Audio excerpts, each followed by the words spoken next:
The supply chains will get restricted, and the value chain and value addition has to be redefined. The businesses and budgets have to be completely recalibrated. I always tell in my talks as well as in my writings that any organization in one form or the other depends on four pillars, which I term them as people, process, technology, and governance. So all these four elements of running the company probably will get redefined in an L-shaped model. What they tell is that the old methods will not work for any one of the four or majority of the four. They will permanently come down as if somebody has gone to a doctor and has corrected his age permanently 10 years down. Somebody was 55 and through a surgery, he has been made to become 45. And for the remaining period of his life, he stays at 45. So similarly, the theory that is being told is that it may be a U-shaped recovery. Now, what are the ground conditions in the world today? The world today is seeing what we are telling two different and distinct approaches. The first approach, what we are seeing is countries which have the average age of the population above 60 or above 55. They are showing some different types of approach to handling of the pandemic, and with that the virus. Now, even if we see some of these countries, the response has been totally different. So what are the various things that we are seeing? Of course, the industries that are linked to human survival, industries that are linked to basic human existence, have to be sooner than later brought back on the rail. So if we look at India and the conditions that were happening, there is a McKinsey study which said there are three scenarios in which, based on global experience, we can predict what will be the economic fallout of the pandemic on Indian economy, and from, if Indian economy as a broad level, as an umbrella indicator of what is going to happen, we can derive our own conclusion, adjusting it to the industry specific scenario or industry specific data and matrix that is available to us. So the McKinsey study, which is available online and which I was reading about a week back, it says that scenario one is that the lockdown ends in April 15th, which was April 14th, as you know, was the first 3 weeks of the lockdown, which the Prime Minister announced. And if ends at April 15, and the economy is immediately brought back on rail, a majority of the goods, services, supply chain is restored back. Localization of industrial activity, which were being questioned, that whether distributed supply chain is creating the problem in times of pandemic, must be replaced by complete localization of the supply chain. So McKinsey study says that distribution of the supply chain remains as it is. In that case, we will be able to reach the World Bank projection of between 1.75 to 2% growth in the GDP. So this is scenario one. Now, scenario two is what McKinsey says is that the lockdown is likely to be extended to the middle of May. Unfortunately, this paper, which was published in April, was projecting something which has come to reality today. So yesterday, governments have announced that in some form or the other, the lockdown will go towards the middle of May. That is May 17th, as of now, is the lockdown. Although there are some relaxations, we will talk about the relaxations, what it is coming out. But if this happens, then the study points out that there are likely to be significant contractions. It says that it could impact about 3.2 crore jobs. It could, it could also be predicated that the supply chain restarting will be more gradual than probably we originally anticipated. In other words, we will be going back. If you relate to the example of a washing machine, we will probably in the economy will be going back from a fully automatic washing machine to a semi-automatic washing machine, where different parts of the value chain will get completed with manual interventions or with different speeds, and the alignment which has been achieved over the years is likely to be impaired. And this is likely to lead to, what they say, a negative 2 to 3% growth of the GDP. In other words, the GDP will have a negative growth of 2 to 3%. And it also says that the non-performing loans in the banking system is likely to grow up by 7%. As a banker, I can tell you, every 1% growth in non-performing loans reduces the risk appetite of the bankers quite significantly. In spite of the regulatory interventions and the government interventions, a 7% growth in non-performing loans will be a very big issue to be dealt with by the system. Now, the third scenario that is being played out is that economic contraction will be 8 to 10% for the fiscal year. This is a study by another reputed global agency, which says that the first quarter is going to be a washout. And because the machinery has run cold and it has to be reset and restarted, the entire economic machinery, we are looking at even the second quarter, if at all, it is functioning at a very low level. So recovery is likely to be in jumps and starts in the second quarter, that is July to September quarter. And after that, again, as I told, it is an unknown. But based on these ground conditions getting satisfied, we may look at things coming back gradually to normalcy over the next 2 quarters. Now, if we look at our Indian economy, what is the composition of the GDP?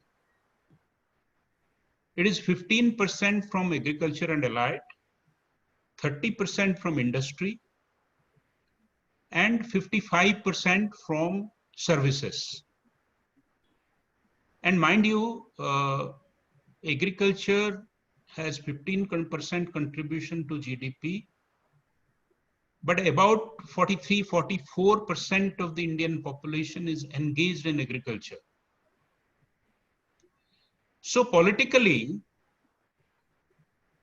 it is a very, very sensitive and one of top priority. Now there is another classification of the economy, which we call primary sector, secondary sector, and tertiary sector. Primary sector, which contributes to 19% of the economy, deals with whatever Mother Nature provides. Agriculture, fishery, mining, forestry, so on and so forth. Now, secondary sector, here, as I told, agriculture and allied politically, although it contributes quite less, that is 15% of the GDP. But remember, in advanced countries, for example, in the US, it is only 5.8%. In Europe, it is about 6.5%. So 15%, although low in overall percentage terms, it is quite high in terms of its contribution to the opinion making in the country. Now, if we come to the other definition, which is the primary sector and the secondary sector and the tertiary sector, here the secondary sector is manufacturing, gas, water supply, construction. The share in the GDP is 28%. But if you look at around 45% employment in the primary sector, there is equally 35 to 40% employment in this sector. So no doubt, whatever we are seeing today, that services sector, which is called the tertiary sector and contributes 54% to the GDP, is unlikely to be in the top of fiscal and regulatory incentives that is quite common, that is being rolled out. Yes, some of the vocal sectors like the NBFCs, like the other people who are believing they are in stress will get those things. But as I told you, these employment generating and the voter base, these are likely to be the major considerations before the policymakers of the country in releasing the country from the lockdown. And whatever we are seeing in red, amber, and green zones, apart from the data, the testing that is being done by the Indian Council of Medical Research, we are looking at a similar kind of unfolding that is happening. Rural areas first, semi-urban next, employment intensive industries coming next, and so on and so forth. Now, amongst the service sectors, as we know, the initial, I referred to an article in Economist. There is also a lot of discussion in many global forums. As I told, a lot of Indian economists, the economists who are teaching abroad or who have been Indian policymakers have been giving opinions as to what will be the path of recovery. Now, small and medium sector, as they say, because the private equity funds have a lot of money, and initially smaller corporates and middle corporates are likely to get and stay in stress for a longer time as compared to large corporates. There could be an increase in the takeover activities. Recently, all of you must have heard that we are experiencing some kind of Chinese takeover bids, and the government of India brought a legislation, under the foreign investment regulations, that this will not be allowed. But today again, Economist has brought a ranking of various nations in terms of their vulnerability to stress. India is ranked 18 in a ranking of 66 countries. That is what is called as EME, or emerging market economies. It said about foreign debt, about domestic debt, about foreign exchange reserve. So India currently is well placed because, as all of you know, India has a foreign exchange reserve of nearly 500 billion US dollars.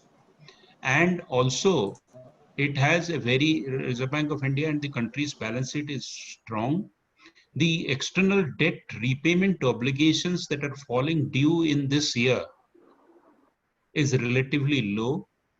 And because of the global prices of petroleum products and the crude has almost crashed. So we will have a current account surplus, most probably. Unlike most of the years, we'll have a current account surplus.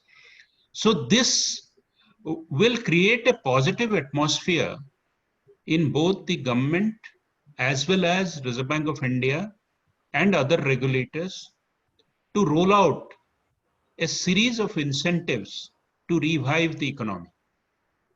Again, one more thing is that against an optimal stock level, uh, whatever is the Food Corporation of India procures, we have 3 times that level today. So the law and order problem, which is primarily attributed to distribution inefficiencies in food articles, is unlikely to happen.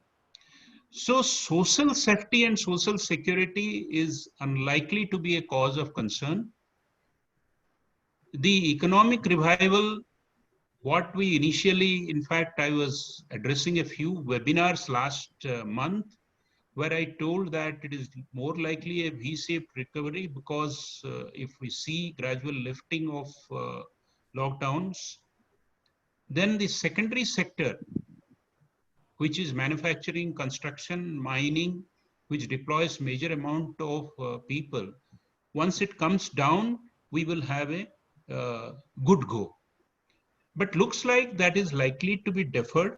So we will have an extended problem, and support from the banking sector, as I told, are likely to be in fits and starts because everybody is dealing with unknown unknowns. There is also a rush for conserving cash because that is also a suggestion. Now, how the world has behaved after wherever the lockdown has been lifted. As I was referring to the article in Economist this week, it says China, we are seeing, although almost lockdown has been lifted completely, there is a 30% reduction in the rides in metros and domestic flights. The discretionary consumer spending on food and clothing, the first 8 weeks data is about 40% less than the normal run rate. People's sentiments are, of hoarding the cash and deferring all the expenditures. And so will be the case of companies. And that is what I will probably suggest as we go forward. And another thing that is coming out is that in the lower end of the job scale, because a study in India has not yet been done, and probably it will not be done in any near future. The maximum job loss happens in US, where the annual incomes are less than 15,000 US dollars a month. sorry, 15,000 US dollars a year. So if we apply a purchasing power parity, which is well known, I think in India, we are looking at job losses, if they start coming, to happen to people who are earning less than 25,000 a month or 30,000 a month. So government will have to bring in policy measures to do that. But what is that we can do as corporates? And I understand in this seminar, there are a large number of partner organizations who are running a business of their own. As I told, there is nothing new that I can tell, but based on experience, I can only flag a few points which I believe have worked for many people. Of course, you must be doing it, and today's initiative is one of those, that employee and partner engagement. Most of the things that we are seeing today makes a happy note in all of us, that the good human being in all of us has suddenly come out. We are concerned about the servant maid who wants to come and serve us. We are not creating any kind of job situation for people who are dependent on us. We are creating additional safety and security. We are taking care of old age people. So all these are, with suitable changes, is applicable to our partner and employee ecosystem. But only thing that we will have to look at those of the partners who were dependent on contracted labor, either contracted on one's own or on a job work basis, or through a labor contractor, or through a service provider, or through a headhunter or something like that. Whoever is a body shop was providing this is likely to be completely rejigged, because people love freedom, people love to work, but at the time when there is a crisis, as we are witnessing right now, we are seeing that people are migrating back to wherever their families are. So I do not know whether a manufacturing, or as they say in economics, physical touch intensive activities could be done virtually. Yes, you can do a virtual meeting, you can do a business plan, you can use a Trello to monitor the project management at various places. But if you are any one of you, because I understand that you are in the logistics, so this labor shortages and cost increases are likely to be one area which you will have to deal with in the coming 2 to 3 months. The second is that how do we plan for business continuity? For knowing this, in usual time, we used to find out which are the points there could be business discontinuity. We used to, when I was in SBI or when I was abroad, the best practice is to whiteboarding. What are the areas which are likely to be disrupted because of various factors? Now, even today, I don't think that old method has lost any of its usefulness. So 2-3 things I'll tell. One is that, of course, business continuity, you will have to look at all the financial and operational risks. It is no exotic saying.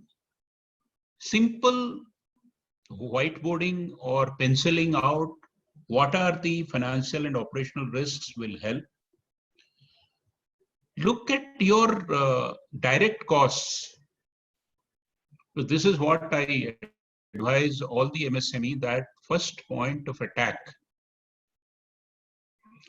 for anything which is critically dependent, because MSMEs on both sides are critically dependent on a few people for sales and for purchase. So direct costs, wherever they are getting impacted, look for renegotiation opportunities, because as they say, hit the iron when it is hot. Now is the time when you are operating on a virtual atmosphere. If you'd have negotiated even 10 or 20% of your input costs, which are likely to, or take a deferment, because time is also money, take time value of money. So whether all the nuances or all the attributes of the inputs, if you can renegotiate, please look at it. The other thing for business continuity is that you do not want any kind of action or depend on the goodness of your counterpart. Because you have suffered, they will be very kind. So even today, you know, many private banks are dehiring people and laying off people, and all those things are happening. Because not because they want to, but the other day there was a podcast which I was listening to. The government is telling that yes, MSMEs should keep on paying to their workers. But look at a restaurant owner, where from he will get the cash flow, how long he will spend his own money out of his sense of philanthropy to sustain such kind of thing. So I request all of you that look at possible covenant breaches. If necessary, please examine your legal documents. Look at where you are coming to a breach. And please renegotiate and put it in writing, so that there is no unnecessary, because as they say, like good times, everybody thinks that it will continue forever, and bad times are forgotten. The good qualities and good human attributes that comes into surface during bad times are quickly forgotten when they are over, and they believe that this was never there. So covenant breach with your partners, with your suppliers, with your bankers, whoever it is, please go ahead. And for your business continuity, these must be completely put in writing. And also a good business continuity, it may look expensive, but if we look at the example of the NBFCs, what they did after the ILFS collapse was that they grabbed into each kind of liquidity that was available in the market, and at the cost of negative carry, which in financial terms is that, you know, you borrow at 8%, but you can deploy only at 5%. Even they were willing to charge that additional 3% to their P&L or to their equity, because cash is king. So at this moment, there are liberal lines which are available, first loss guarantees which are available, renegotiation of contracts that are available. Banking sector is either because of government guideline or on their own, as corporate citizens of their country, are offering a large number of facilities for all of you to avail. At this point in time, they may look like unnecessary, but I encourage all of you to re-examine and err on the side of caution. That is, go ahead and avail these things. Now, the other thing that I want all of you to look at is that generally during this time, especially businesses like all of you, your collections and your inventory buildup, if any one of you are doing it, generally this goes for a toss. So look at those things carefully. Maintain regular contact with all your stakeholders It is not enough. I think you know it more because I am a PSU guy. I know many times we are not market oriented that much, but I hope all of you know. But this is time that skill comes forward, because in bad times you must keep on talking. Now, the other thing that I want all of you to remember is that your talk with the government authorities, whatever was your relationship with your creditors, as I told, of course, employees I have told. In addition, the government authorities coordination at the local level, whether it is the VAT guys, whether it is the income tax guys, whoever, that must get into a new level. Now, coming back to technology, I think, as I told, 40 to 45 or some minutes I'll speak, and then we will open it up for question and answer. There are some interesting studies again. Based on my own experience, I think this is the time to identify, access, and deliver additional hardware, because this situation is likely to continue. So additional hardware and software for meeting, for working, work from home, for reporting, for doing a local processing and output watching. So these are some of the things that you must do right now. The other thing is that there are very many situations into which all of us will be exposed to, and the people must be trained.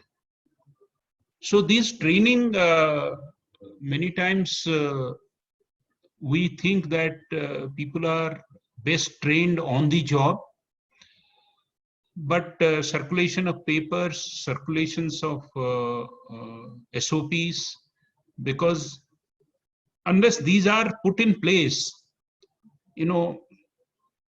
we are looking at a situation in which the system should get into a new type of auto mode, rather than, because as I told in the beginning, from automatic, we will go to semi-auto, and whether this will be the new normal.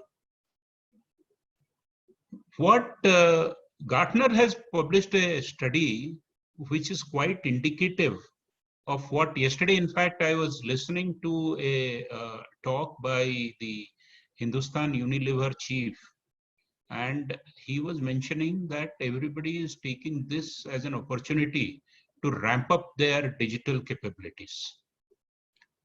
Now, this is borne out by a survey of about 800 CIOs published by Gartner, which says that 65% of the CIOs are witnessing pressures to fast track their existing projects, and about 36% of the total CIOs are getting large number of new IT projects, and about 18% of them are getting a huge number of IT projects. If that be so, then we will have to take a cue from that and find out how to deal with this. And this is the new normal, and we will have to look at how we deal with this. And second thing is that the innovation and the R&D type of work, probably what again the Gartner study and Forrester study says is that R&D and innovation type of work are likely to be deferred for a while, and budgets will not be available for those. So incremental innovation, that is how the existing softwares will perform better, will occupy a major chunk of our work. And so network stability, data center stability, workplace, this thing, there is a nice study by again BCG, which says that what will be the priority. It is again available online. Otherwise, I'll give it to Devraj for circulating to the this thing. So this in sum, that I believe that it will be a up and down kind of a recovery, a M-shaped recovery. That is my personal opinion, that the recovery will be going up and going down. Even if there is a small resurgence of the COVID cases in a few clusters, then there'll be a rollback of the relaxations. The migrant workforce, which typically impact the secondary and the tertiary sectors, will impact coming back to normalcy a little longer than it is required. At our own businesses, it is always recommended that we should take whatever are the incentives that are available and be confident and comfortable in terms of liquidity and non-breaching of the covenants. We should also take employees into confidence. Senior level must lead from the front. Senior level must be responsible for the management of the COVID situation. And last but not the least, I think we will have to be eternal optimists. We should always think positive, because this will also pass and we will deal with it. So that is what I wanted to tell. Now, I think if there are a few questions, we can take them.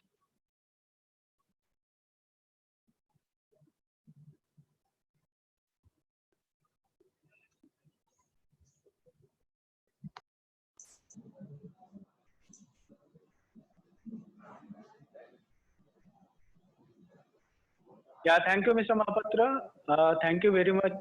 Your intelligent and enlightening partners, CIOs who are already in the this session. I have received few of the questions. So one question is asked by Mr. Harishankar, is that whether there is any provision to negotiate bank interest on OD account.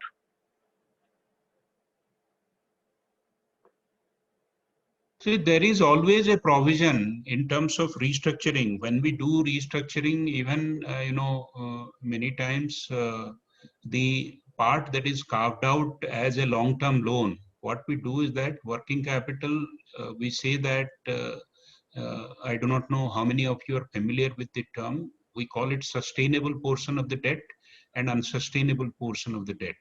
So the sustainable portion of the debt is supported by the working capital cycle, and the rest is converted into a term loan at attractive rate of interest, so that out of future cash accruals, this can be paid. So I request that please talk to your banker. Main thing is that keeping the viability of your business intact, because that is the basic. If viability is at question, I don't think any banker, because bankers are again custodians of public money, depositors' money. So if the basic viability of the unit, even after relaxation, is not in question, then the other things will not be there. Yeah, thank you, sir. Mr. Hari, I think your question is answered by sir. There's another question is asked by Mr. Gopal. He's talking about the employee salary, as he's saying that our business is not supported work from home structure. So what should he do in terms of the salary for their employee? Whether they should reduce, or I don't know. This is not. No, actually, actually, it's very difficult to give a straightforward answer. Correct. But today I saw that a news item in which even Reliance Industry has reduced the salary of people above a particular level to begin with. So if the cash flow of the company, in fact, all the airlines have are giving them something called a bench salary. So these are industry specific and company specific issues. Obviously, at this point in time, the decision is tough. But if this is to be taken, I do not know. First, it should be a mutual negotiation, I believe. Unilaterally, I do not know how things work in your industry. But yes, that is also an option, reducing the salary, because cash is not there. Yeah. Thank you, sir. There's a question is that from Mr. Praveen Kumar, to diversify, what are the new area we should think as a system integrator? Okay, I think as a system integrator, I believe that healthcare is one area which will be in deep focus. One thing which has been criticized severely about the India's preparedness or lack of it is the comparison with the overseas entities regarding healthcare. So healthcare is one sector which will see a lot of spending, because the revival engine will be provided initially for 1 or 2 years by government spending.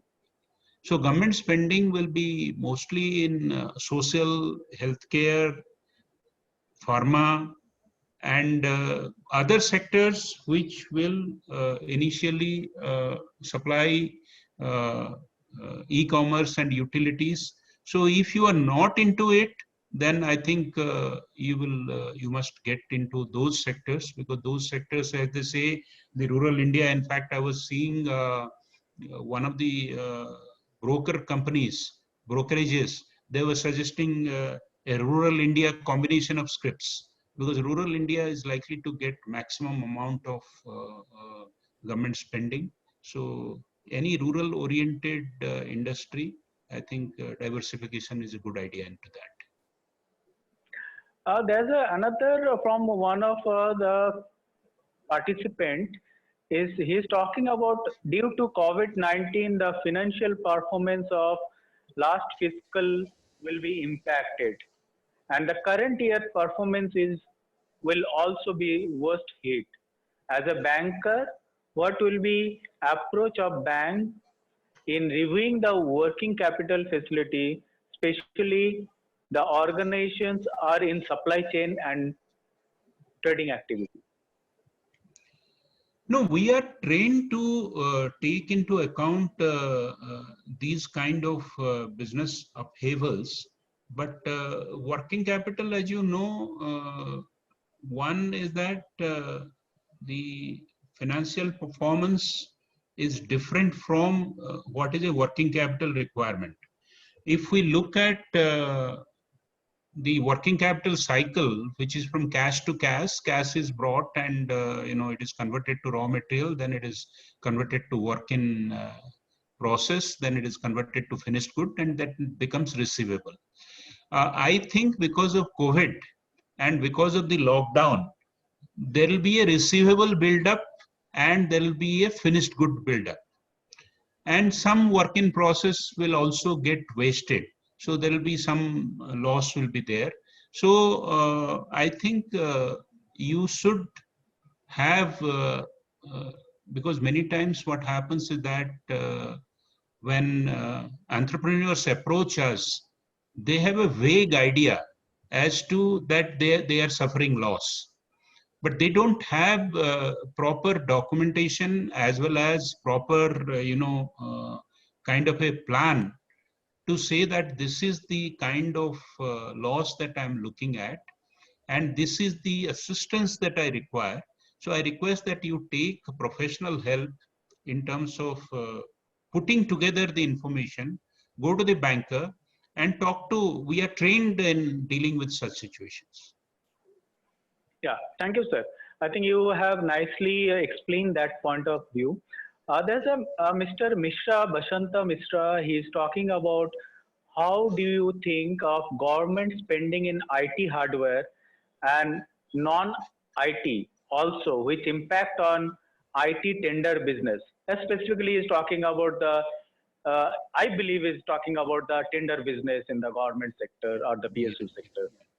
Yeah. No, I believe that digitization, which at its core is buying of the hardware and creating of the IT infrastructure, because last mile service providing, whether it is healthcare, whether it is citizen services, whether it is other raw material services, I think the government spending in IT hardware will only increase because uh, if you look at the block offices, if you look at the panchayat offices, data collection has become so integral to government's functioning.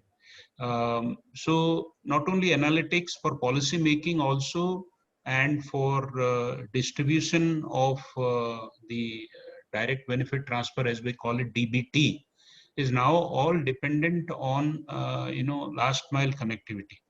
In addition to that, in a federal structure like India, many of the Government of India programs will be implemented through the state governments. And state governments will implement it through NGOs and the PSUs or state government outfits, which are working at the ground level for rural upliftment, etc. So I believe overall government originated or government supported infra buying will be in the increase. There is no cause to worry. Okay, thank you, sir. So there's another message is come from, it's not named it.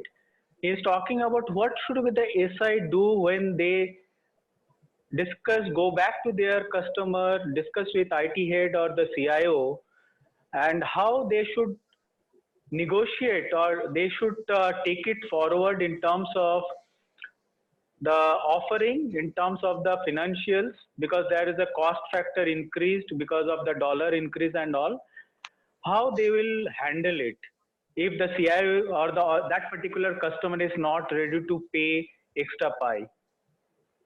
See, my advice is that, as I told, my advice is that preserve your cash rather than your margin, in that order. So if the contract is to be negotiated, because if you are an SI of a large company, then probably, you may not suffer. But the main question today is that the medium companies and the smaller companies, if you are a system integrator, you will have, pressure to reduce the prices. So keep your contracts intact, because that will give you cash and that will keep your salary bills going, rather than, quarreling over margins. Because margins will be in pressure. Probably you should explore avenues of how much you can pass it on to other people, but uh, that is your supply side. But you must prepare that in the next 1 year, cash will be the king. Do not compromise or do not risk the loss of a revenue stream just because you are unable to agree with the margin.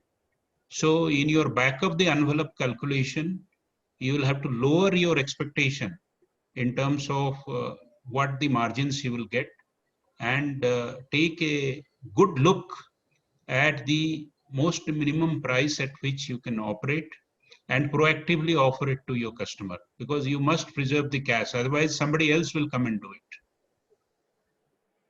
Yeah, thank you, sir. There's another question is partner is asking that what they should offer or they should work out in terms of the application software based solution, because everybody is working from the home, they cannot go to their end customer meetings and all, or IT hardware. So what is the ratio they should balance it out their business? No, the question is not clear, because at this moment, I think proactively you should work as the partner of whoever is your customer. How to, because at this point, I would like my system integrator to tell me how can I better utilize my hardware rather than buying new hardware. Because many times what I have found is that the average utilization of hardware is between 40 to 60%. Hardly ever anything, peaks to 80-90% because performance also suffers. So any corporate or any kind of business unit typically keeps the business performance at 40-60%. So how can you make money in tuning that hardware should be your focus for the next few months rather than trying to sell new hardware. Because if you proactively support them during this period, you will be scoring brownie points which will be useful going into the future. But software application is a different thing. Software application, people are hungry for it. As I gave you the survey results of Gartner and Forrester, it is likely that IT software and IT application kind of expenditure will be fast tracked. IT security kind of application will be fast tracked. So find out through discussion what are the things that they are struggling with and give proactive solutions. And I believe that there is good money to be made there. Yeah, thank you, sir. So Mr. Shabir is asking what can be done to build a good system in organization with finance, especially without being employees being demotivated and the quality of work operations. And this is, can you repeat the question? Yeah, so I'm also not clear, Shabir.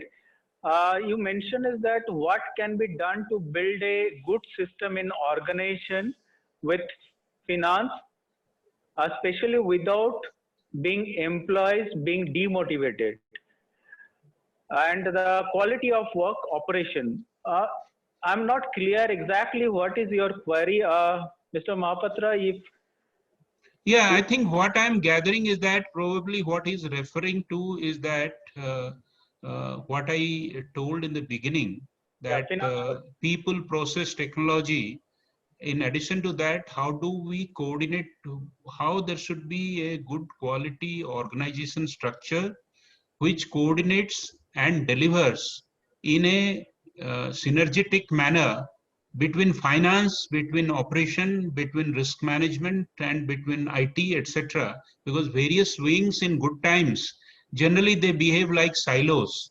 But in bad times, I think there should be coordination between them, and people morals must be kept high. At the same time, the costs and the overheads must be kept low. And during this time when the revenue streams are a little patchy, the first temptation is to hit it on the employees first. So that is why I told that these programs need to be run at the most senior level, because that is how I have done things whenever there is a crisis. Even I remember during the Y2K, and take some advice from the seniors, because while in good time, as they say in economics, there is a factor called pro-cyclicality. So when the cycle is good, you can take a lot of risks. But when the cycle is not in your favor, then you must get wise counsel, seniors to advise you and tell from their experience that what could work, what couldn't work. So essentially, there should be a coordination committee. We should meet as frequently as probably 3 times in a week. It should be headed by somebody who is well respected in the organization, because otherwise the HR will tell, I don't care for this person.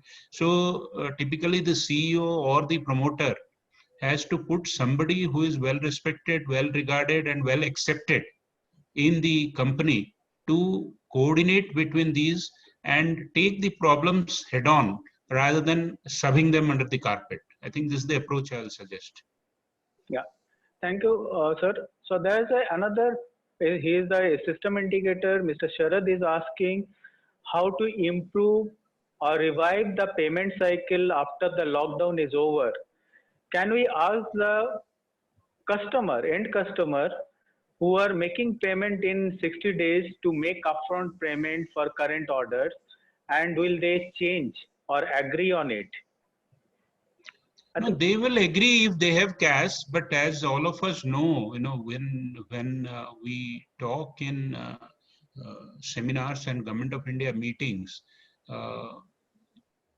they will pay in time somebody who is very important to them, and they will squeeze somebody who doesn't have a voice. That is human tendency. So what we will have to do is that, as I told, initiate a discussion and say that if not 100%, if 60 days is the payment term, can you ask for 25% payment within within 2 weeks or something? Many times people at this kind of a situation, they are agreeable, and there is no harm. Your situation anyway is unchanged if they don't agree, but if they agree, some cash will improve. So like in any HR thing, I always say that please don't give up without trying. Yeah, that's true. So Mr. Praveen is asking what will the cost of operation during pandemic or post compared to earlier days? No, there are many studies which has come. It is industry specific, but many studies say that the cost of operation, because of the CSR kind of operations that are going on, some of the manufacturing units, they will have to load the holding cost into the cost of operation. But otherwise, service industry, the cost of operation is likely to be slightly lower. Okay. So thank you, sir. There's Thank you. another question. Yeah, there's another thing is one of the partner is asking what will be the government spend versus the corporate spend, and what are the area they should focus as a system integrator? They feel that the hardware industry will go up compared to the software industry, or the software industry will go up compared to the hardware industry, or there will be another parallel things will start as a SaaS as a model. See, as I told, the government spending on local hardware is likely to grow undiminished.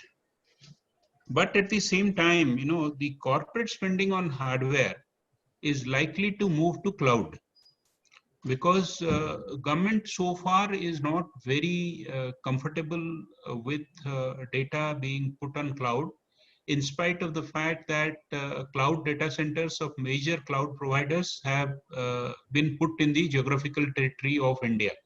Even then, large government and government-oriented organizations are not, not very comfortable in terms of migrating to cloud as storage, as processing, whatever it is. So I think the corporates will not spend, because the cloud capacity has been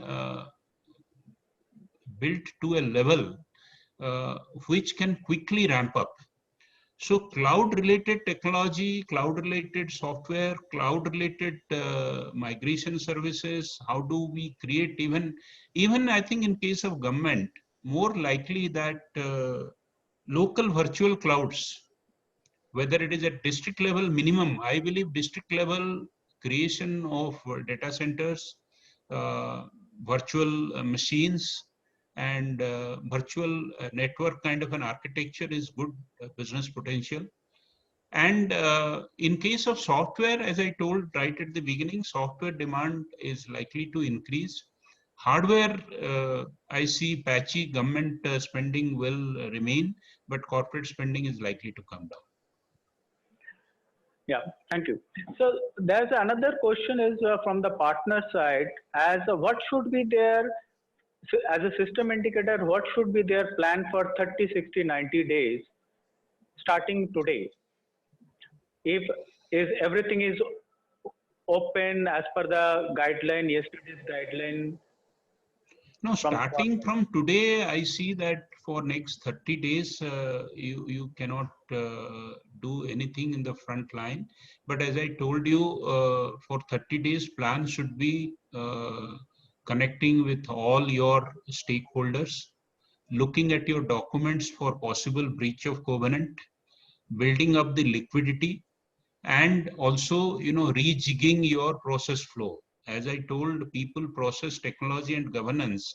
So processes will have to be redefined. The way that you were doing probably an invoicing, and the way that you will do an invoicing, or you are doing a delivery, or you are asking for it, all those things, look at possible ways of rejigging it, and look at technology from have those discussions, so that between 60 days and 90 days period, you are ready with a solution or you are ready with a delivery.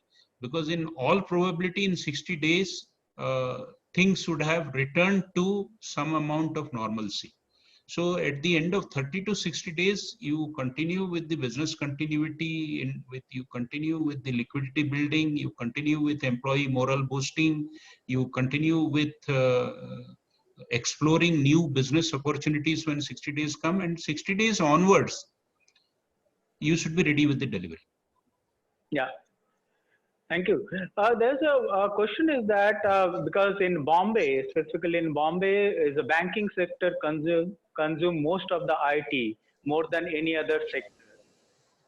So he wants to know whether BFSI sector keeps on spending on IT, will be reduced, or it will increase after COVID-19, or they will adopt OPEX model, or say cloud services. I think partially you have answered, but it's up to you, sir. No, as I told, BFSI sector, as of the current, I always say that banks are IT companies in the business of banking. So more and more things will move to digital, and having tested the quality of digital service, and this is the positive outcome of the current pandemic and the crisis, that what we are looking at is that whatever were the bugs or whatever were the inefficiencies in a digital delivery system, both sides, that is the supplier, which are the banks, and the consumers, what are the customers, they are getting used to it. So I think that BFSI spend will not uh, reduce, but there will be stiff competition, because that sector will be one sector where probably there will be constant outputs of new products and services. So there will be tremendous competition for people to serve those sectors. So there will be price competition, there will be competition for supply of intellectual capital, there will be also competition for relationships. I think you should mentally prepare yourselves for that. There's a question from the system integrator again, that how they should handle their customer who are demanding on work from home kind of a culture. What are the solutions they can provide to them? Because major of the customer, corporate customer, whether it's a banking, IT/ITES, majorly on IT/ITES segment, they are expecting that in next 1 quarter there will be huge demand from work from home kind of requirements. Yeah, I think sort of promoting any product, there are a large suite of products. Depending on the budget, you should do your own research and find out what are the open source and free kind of products, what are the license. Each has its own. For example, a State Bank of India or a big bank will have to take a secure Microsoft suite of products, whether it is a Microsoft Team, or whether it is a Microsoft Office 365, or whether it is Microsoft OneNote or whatever. Those are the kind of things they will opt for. Otherwise, we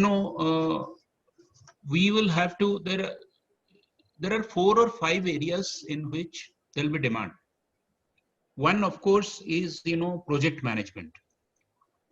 How we do distributed project management rather than being around a conference room in which somebody is presenting Gantt charts, somebody is giving, the critical path, and somebody is doing. So for this, I was reviewing, I think some software like Trello is TRELLO, which is quite popular. But as a system integrator, it is not just the open source as it is, but customizing it so that the customer is ready to go.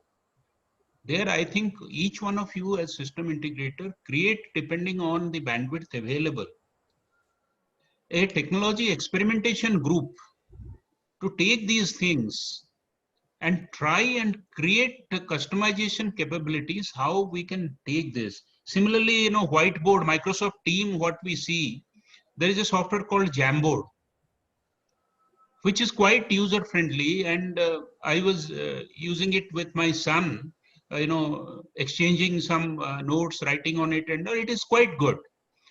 So then Google Hangout is equally good. We are in Zoom, it is also equally good. So video conferencing is one thing. Conducting meetings along with what we, what they say, mimicking, because people are missing the physical environment. So in the virtual environment, how can we closely mimic the journey? Like in banking, we say that when we do digital banking, we plot customer journey, and each of the journey items we try to digitize and make it seamless. So work from home and work from office should be mimicked by the work from home. So I think this meeting is one necessary. Then document movement system is another. I think there is enough number of software. I think you can create special units which will experiment and can deliver. Yeah, sir, I think how much time you have, sir? I think another couple of questions at most we can take. I'll have to go somewhere at 5:30. Yeah, sir. So there's another question is that from one of the partner is it expected that large banking and finance organization would explore to build edge data center where the data is originating rather than depends on their central DC? No, see, these are organization-specific decisions, but it all depends on the criticality of data, and because the touch and feel is the biggest comfort of a CIO or whoever is the CEO, that whether data is fully in my control or data I can orchestrate, I can do. So there are many technologies which are coming, so it depends on the company. Yeah. There's a system integrator is asking what should they should suggest to their customer, specifically the customers work from home employee teams. What are the solution they can offer in terms of getting their inputs? No, just now I told that there are, video conferencing software, document management software, there is project management softwares, there are whiteboarding software. There's a suite of product. It is very difficult to have only one software which will manage everything. So there is a suite of products which they can suggest. Okay. So there's a last question, I believe. This is the question. One of the partner is asking after COVID-19, is there any change in policy of products import from China? I think it's nobody can answer this question right now. Over to you, sir. Yeah. But the main issue is that China is battling it out. Yeah. When Huawei's promoter's daughter was arrested in Canada, what was the message? Message is that big companies have their own lobbies, which is quite natural. Big companies have their own turf to protect. So whereas Chinese companies are coming with probably matching technology. So it is interesting time to watch out that how it will come, whether cost and technology will rule, or the so-called fear of China, which may be justified. I don't have enough data to tell about it, whether that will rule. Yeah. So Okay. Thank you very much, sir. Thank you very much for your time and patiently address our partner community. And I have seen that there's a lot of CIO friend is also in this session. So thank you very much, sir. Thanks for your time from your busy schedule. I request my colleague Bipul to say a few words so that we can close the session. And Bipul, hand over to you. Thank you, Rutinja sir, for walking us through such an informative and session. And given the vast experience you have at your disposal, you have answered and touched every pain point of our SI partners and as well as our other CIOs as well. You had rightly said that this is a uncertain time and we don't know what will be impact or which method will work. It is an unknown, and we must get the ground running, which is the important part.